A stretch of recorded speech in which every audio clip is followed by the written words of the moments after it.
नमस्कार सतीशजी, wellness hero पॉडकास्टमध्ये तुमचं सहर्ष स्वागत. आयर्नमॅन 70.3 एस्टोनिया टल्लीन आता युरोपमध्ये झालेला ही हल्लीत झालेली स्पर्धा. ह्यात तुम्ही सहभागी केले आणि ह्यात तुम्ही 5 वेळा जिंकल्याबद्दल तुम्हाला हार्दिक अभिनंदन. हा पूर्ण प्रवास सर तुमचा कसा राहिला, ह्यात तुम्ही काय काय चॅलेंजेस तुम्ही फेस करावं लागलं तुम्हाला, आणि हा पूर्ण जर्नीबद्दल आम्हाला थोडं सांगतात तर. नमस्ते, मी सतीश पाटरे बोलतो आहे.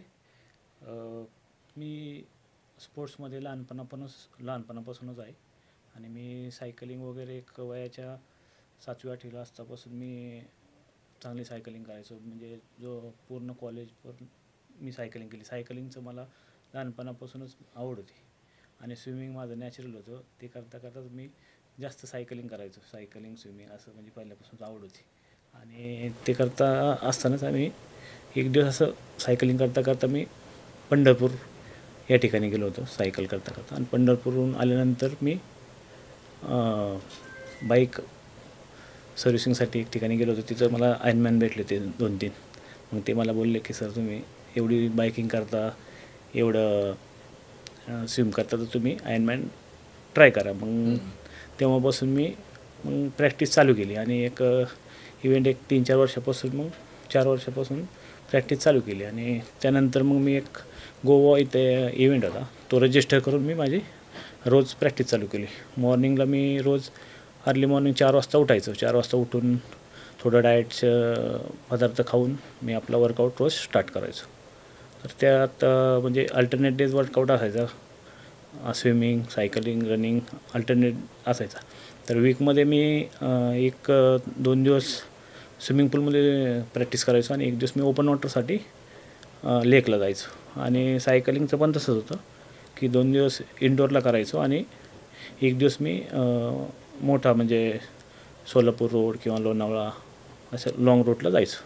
म्हणजे केव्हा केव्हा मी रात्रीचे 2 वाजता वगैरे जायचो. म्हणजे 150 वगैरे किलोमीटर बायकिंग असलं आणि रन असायचं, ब्रेक रन ना, तर जायचो.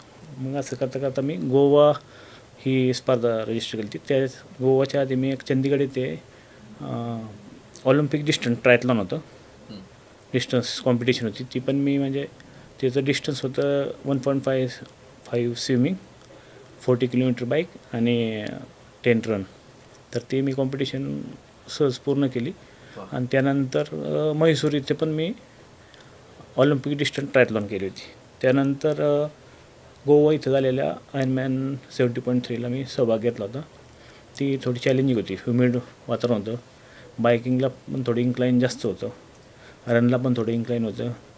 त्यात जेलीफिश पण म्हणजे पाण्यामध्ये खूप होते. पण तरी पण मी ती स्पर्धा यशस्वीरित्या पूर्ण केली. त्यानंतर मी नागपूरचं टायगरमॅन, त्यानंतर आपलं लोहपुरुष कोल्हापूरचं केलेलं. आणि नंतर मी नेदरलँडला आयर्नमॅन 70.3साठी गेलो होतो. नेदरलँडला तिथं पाणी थंड होतं आणि बाकी तुमचा पहिला इंटरनॅशनल हे होतं? हो, पहिलं. तर त्या ठिकाणी पण म्हणजे 1.9 स्विम, 90 बाईक आणि 21 रन होतं. आणि ती पण स्पर्धा मी यशस्वीरित्या पूर्ण केली. मग त्यानंतर मी आपल्या इंडियातले जे ट्रायथलॉन इव्हेंट असायचे ते पण म्हणजे मॅरेथॉन वगैरे करायचो. आणि मग मी बहरीन या ठिकाणी मी आयर्नमॅन 70.3ला गेलो. तिचं पण ह्युमिड होतं, पाणी पण खूप, लाटा वगैरे थोडं होतं चॅलेंजिंग. मग ती पण स्पर्धा मी पूर्ण केली. बहरीन केल्यानंतर मी व्हिएतनाम या ठिकाणी गेलो होतो. व्हिएतनाम पण ह्युमिड होतं, खूप ह्युमिड होतं. आणि त्या रन रूटला तर झाडे वगैरे काही नव्हते, त्याच्यामुळं ते रन रूट खूप चॅलेंजिंग होता. पण ती पण स्पर्धा मी पूर्ण केली यशस्वीरित्या. टेम्परेचरचा असा अचानक मध्ये चेंज येणं आणि तुमच्या प्रॅक्टिसच्या ह्याच्यात ते अडचणी घालणे, ह्यात तुम्ही ह्या सगळ्या गोष्टी तुम्ही कशा मॅनेज करत होते त्यावेळेस? ते ॲडजस्ट करायला लागतं. प्रत्येक ठिकाणचं टेम्परेचर वेगळं असतं. आपलं म्हणजे आपल्या इथे एवढं ह्युमिड नाही आहे, पण गोवा आपलं ह्युमिड आहे. त्याच्यानंतर व्हिएतनाम ह्युमिड, बहरीन ह्युमिड. आणि आता इस्टोनियाचा जस्ट केला ना इव्हेंट, इस्टोनियामध्ये खूप थंड होतं, खूप म्हणजे वॉटर, मी 2-3 दिवस पाण्यात जात पण नव्हतो. म्हणजे गेलो की बाहेर यायचं, एवढी थंड होतं. पण थंड पाण्याची सवय नव्हती पहिल्यांदा. हा खूप चॅलेंजिंग झाला, म्हणजे खूप पाण्याचंच हे होतं. पण म्हणलं आता करायचं म्हणलं, हो, ठरवलं की पूर्ण करायचं. पण केलं मी पण ते यशस्वीरित्या. पण बाईकिंगला पण पूर्ण रेन होती, पावसात बाईकिंग केली आणि खूप थंडी होती. म्हणजे हा पहिला इव्हेंट असा होता की त्याच्यात मी 1 लिटर पण पाणी नसून पिलो, बापरे. एवढं थंड होतं. आणि हात पूर्ण असे गारटलेले, पाणी पिताना पण म्हणजे बॉटल जरी काढली तरी ते पाणी पिता येत नव्हतं, एवढं हात असं हे झाले होते, गारटून गेले होते. पण रनला पण खूप थंडी होती, म्हणजे खूप क्लायमेट थंड असल्यामुळं ती सवय नव्हती. ह्युमिडची सवय होती. ह्युमिडचे 2-3 इव्हेंट केले होते, व्हिएतनाम झालं, बहरीन, हे खूप ह्युमिड होतं, ते इव्हेंट केले होते. त्यामुळं ह्युमिडची सवय होती पण थंडची सवय नव्हती, त्याच्यामुळं थोडं चॅलेंजिंग झालं पण पूर्ण केलं. तर जसं तुम्ही म्हटलं आता सर की एवढे सगळे चॅलेंजेस तुम्हाला फेस करावं लागलं ह्या पूर्ण तुमच्या जर्नीमध्ये.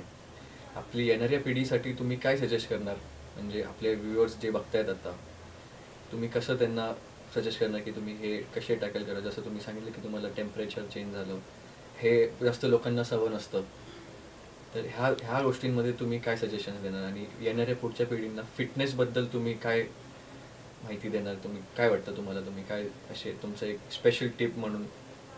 यात कसं आहे आता की तुम्हाला डिसिप्लिन खूप ठेवावं लागेल आणि तुम्ही मेंटली खूप स्ट्रॉंग पाहिजे. म्हणजे स्वतःला तुम्ही सगळं करू शकता, शारीरिकदृष्ट्या सर्व फिट असतात, पण मानसिकदृष्ट्या मेंटली आपण स्ट्रॉंग असणं गरजेचं आहे. की काही आपण एखादी गोष्ट जर ठरवली तर ती 100% होत असती, पण आपण ती मनापासून केली तर. आणि नॉर्मली आता येणाऱ्या पिढीचं तुम्ही म्हणता, आता आपण पाहतो आहे, महिला गट घ्या, पुरुष गट घ्या, लहान मुलं घ्या, मोबाईलचा किती वापर करतात, खूप वापर मोठ्या प्रमाणात. तर मोबाईलचा वापर कमी व्हायला पाहिजे आणि रोज प्रत्येकाने आपल्या शरीरासाठी कमीत कमी 1 ते 2 तास द्यायलाच पाहिजे. तुम्ही कोणती पण ॲक्टिव्हिटी करा, असं नाही की तुम्ही रनिंगच करा किंवा हे, तुम्ही रनिंग करा, स्विमिंग करा, सायकलिंग करा, क्रिकेट खेळा किंवा बॅडमिंटन खेळा किंवा फुटबॉल खेळा, कोणती पण गेम म्हणजे तुम्ही कमी 1 ते 2 तास तुम्ही रोज शरीराला देणं गरजेचं आहे. तर सतीशजी, सगळ्यात मेन गोष्ट आपली कुठल्याही गोष्टींसाठी आपल्या करायसाठी आपला मेन एक इन्स्पिरेशन असतो नेहमी. तर ह्या गोष्टींमध्ये तुम्हाला तुमचं कुटुंब आणि तुमचा मित्र परिवार ह्यांनी कसं तुम्हाला इन्स्पायर केलं आणि ह्यांचा तुम्हाला काय सपोर्ट होता पूर्ण जर्नीमध्ये तुम्हाला? कुटुंबाचा आणि मित्रपरिवाराचा पूर्ण पाठिंबा आहे. कुटुंब माझं म्हणजे माझी फॅमिली, माझे भाऊ सर्व माझ्या पाठीशी असतात, काही पण पूर्ण सपोर्ट असतो त्यांचा. मित्रपरिवार पण माझा आहे. मित्रात रात्रीचे 2 वाजता 4 वाजता मी बाईकिंगला जातो तेव्हा माझ्या मागे गाडी घेऊन असतात, म्हणजे पूर्ण सपोर्ट करतात ते. रात्री म्हणजे ते 6-6, 7-7 तास माझ्या मागं थांबतात गाडी घेऊन की रात्रीचा प्रवास आहे आपला, असं तसं नाही का. तर ते त्यांचा मला मित्रांचा आणि ह्यांचा सपोर्ट आहे. आणि आमचे वडील नाही आहेत, पण त्यांचा आशीर्वाद माझ्या पाठीशी पहिल्यापासून आईवडिलांचा. सतीशजी, हा पूर्ण जर्नीमध्ये तुमचं असं कुठलं तरी एक क्षण आलं असेल ज्या तुम्हाला पूर्ण आयुष्यभर तो आठवणी राहिला असेल, की असं कुठलं मुमेंट जे तुम्हाला वाटलं की हा मुमेंट आहे आणि तो तुमच्या आयुष्यभर तुमच्या जीवनात म्हणजे राहिला आहे, तो तुम्हाला आठवण येतात? प्रत्येक फिनिश लाईन आठवती, म्हणजे प्रत्येक फिनिश लाईन म्हणजे यायची त्या 5-10 मिनटं, म्हणजे 5 इव्हेंट झाले की डोळ्यात पाणी येतं. प्रत्येक फिनिश करताना आयर्नमॅन म्हणलं की थोडं इमोशनल हे असतो हो. प्रत्येक व्यक्तीला. जिंकणं आणि हारणं हे चालत असतं प्रत्येक स्पर्धेमध्ये, पण तुमचं असता कुठलं क्षण जे तुम्हाला खूप चॅलेंजिंग वाटलं कुठं, की असं कुठलं मुवमेंट तुमचं होतं जे तुम्हाला खूप म्हणजे कठीण, जेव्हा तुम्हाला वाटलं की नाही मी आता माझ्याशी नाही होणार आहे, मला सोडलं पाहिजे ही गोष्ट? सोडलं पाहिजे असं तर नाही वाटलं कधी, म्हणजे पण गोवाच्या रेसला जेव्हा माझं एक 80 किलोमीटर बाईक झालं ना, त्यावेळेस मला एक क्रॅम्प आला होता. म्हणजे त्यावेळेस मी थांबलो होतो 5 मिनटं, म्हणजे असं वाटलं की मी नाही कंप्लीट करणार. परंतु मी इलेक्ट्रॉल वगैरे वॉटर वगैरे घेऊन तिथून पुढं स्टार्ट करून 10 किलोमीटर राहिलेलं बाईक करून परत 21 किलोमीटर रनिंग केलं आणि फिनिश केलं. तुमच्या ह्या पूर्ण ह्याच्यात तुमचं वर्कआउट रुटीन तुम्ही कसं मॅनेज करतात? तुमचा डाएट, तुमचं न्यूट्रिशन, तुमचं स्लीप, रिकव्हरी, हे सगळे गोष्ट तुम्ही पूर्ण कसे मॅनेज करतात? कारण की कुठल्याही स्पर्धेच्या तयारीसाठी आपल्याला आपला पूर्ण लाईफस्टाईल चेंज करावी लागते. तर ह्या गोष्टी तुम्ही कसे मॅनेज करत होता? आता रुटीन म्हणलं तर रोज सकाळी मी 4 वाजता उठतो. 4 वाजता उठल्यानंतर थोडं आपलं डाएटचं हे करून पदार्थ घेऊन मी आपलं वर्कआउट स्टार्ट करतो.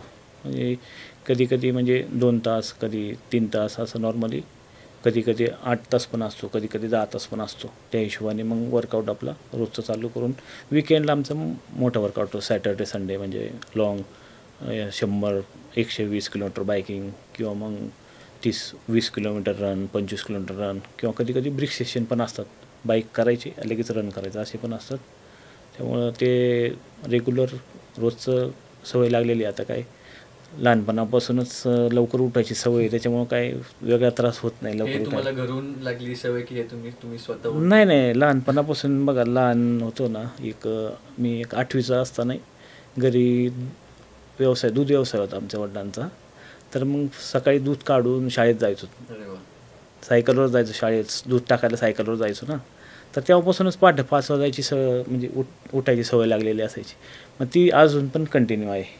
सर जसं आता तुम्ही वेलनेस हिरोसाठी नॉमिनेटेड आहात, सर येणाऱ्या आता आमच्या लोकांसाठी किंवा आमचे व्ह्युअर जे बघतायत आता, ह्यांच्यासाठी तुम्ही काय इन्स्पिरेशन म्हणून असं तुमचं म्हणणं असेल? की स्पोर्ट्सला जास्त प्राधान्य द्यायला पाहिजे. म्हणजे तुम्ही कोणता स्पोर्ट्स घ्या, क्रिकेट घ्या, फुटबॉल घ्या, बॅडमिंटन घ्या, कोणतं पण घ्या, प्रत्येक स्पोर्ट्स थोडं मन लावून 1-2 तास रोजचं खेळायला पाहिजे, पार्टिसिपेट करून. म्हणजे आता आयर्नमॅनचे कॉम्पिटिशन घ्या तुम्ही, रोज सराव करून म्हणजे जास्तीत जास्त यात सहभागी होऊन आपल्या देशातले जास्तीत जास्त लोक बाहेर सहभागी होतील, की जेणेकरून की तुम्ही दररोज नित्यनियमाने डिसिप्लिन ठेवून की प्रॅक्टिस केली पाहिजे. तर सतीशजी, तुमचं काय म्हणणं असेल, जर मला आयर्नमॅन व्हायचं असेल तर मी काय गोष्टी केल्या पाहिजे, किंवा मीच नाही आपल्या व्ह्युअर्स पण जे बघतायत, जर कोणी सामान्य माणसाला जर आयर्नमॅनसाठी प्रिपेअर करावं लागेल तर त्यांना काय काय गोष्टी लक्षात ठेवावं लागेल आणि काय तो पूर्ण जर्नी कसं असणार आहे त्याचं? आयर्नमॅन करण्यासाठी तुम्हाला डिसिप्लिनच महत्त्वाची आणि तुम्ही मेंटली स्ट्रॉंग पाहिजे. बाकी सोपं आहे, एनिथिंग इज पॉसिबल, हे आयर्नमॅनचं ब्रीदवाक्यच आहे की तुम्हाला फक्त डिसिप्लिन. तर फक्त तुम्हाला डिसिप्लिन आणि मेंटली तुम्हाला फिट राहावं लागेल की मला हे करायचं आहे, रोज प्रॅक्टिस करायची, तर तुम्ही होऊ शकता. सोपं आहे, असं काय नाही. जगात कुठली गोष्ट अवघड नाही की जी होऊ शकत नाही. तर सतीशजी, खूप लोकांना असं वाटतं की आयर्नमॅन हा फक्त शारीरिक सहनशक्तीचा खेळ आहे, पण ह्यात तुमचा मेंटल फिटनेस किती इम्पॉर्टंट आणि किती गरजेचा आहे, आणि ह्यात तुम्ही तुमचा माइंड, बॉडी आणि सोल हे 3 गोष्टींना तुम्ही कसं सांभाळतात?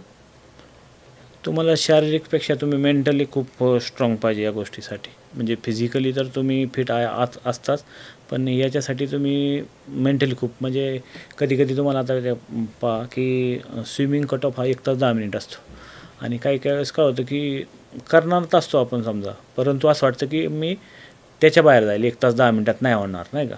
मग तिथं तुम्हाला डोक्याला सांगायला लागतं की मेंटली की बाबा होणार आहे, शांत राहा. मग तुम्ही ते करू शकता. फक्त तुमचा माइंड बोलला ना होईल तर सगळं होणार आहे. फिजिकली तुम्ही पुश करू शकता, फक्त मेंटली तुम्ही फिट राहा. मेंटली फिट असणं हा पण खूप गरजेचा आहे, खूप महत्त्वाचा आहे. सर्वात महत्त्वाचा तोच भाग आहे, मेंटली.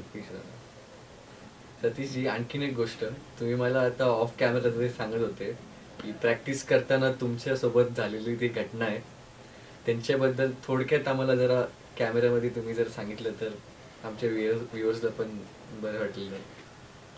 प्रॅक्टिस करताना बऱ्याचशा म्हणजे असे गंमती झालेल्या आहेत, पण एक गंमत सांगतो तुम्हाला. मी एक सायकलिंग करत होतो आणि 2 वाजता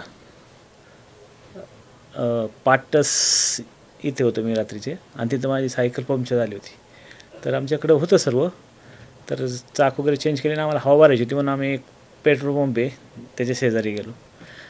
त्या पेट्रोल पंपाला जागा शेजारी हवेवाला उठला भेटला नाही का, आणि त्याने पाहिलं, पण त्याने आम्हाला ती सायकल बघितली का, त्यानंतर त्याने आम्हाला हवाच भरून नाही दिली. काय असं म्हणजे काय, म्हणजे त्याचं काय असं हे नाही म्हणलं हवा नाही आहे, तर मग त्याने आम्हाला नाही भरून दिलं. आमचं जरा हे झालं, आमच्याकडं पंप होता पण त्या पंपला जे वॉल लागतो ना तो नव्हता, म्हणजे हवा भरायसाठी. मग नंतर माझ्या मित्राने काय केलं की ते पंपची पाईप असतो ना तोच कापला आणि त्याने हवा भरली. अरे बाबा. हो, हे असे गंमत झालेत तुमच्या बरोबर. सतीशजी, आमच्या बरोबर तुम्ही तुमचा हा आयर्नमॅनचा पूर्ण प्रवास सांगितल्याबद्दल खूप खूप मनापासून आभार आमचे. असंच तुम्ही आपल्या महाराष्ट्राच्या जनतेला आणि सगळे पुणेकरांना मोटिवेट करत राहा. तुमच्या पुढच्या जर्नीसाठी खूप खूप all the best. Thank you so much. Thank you.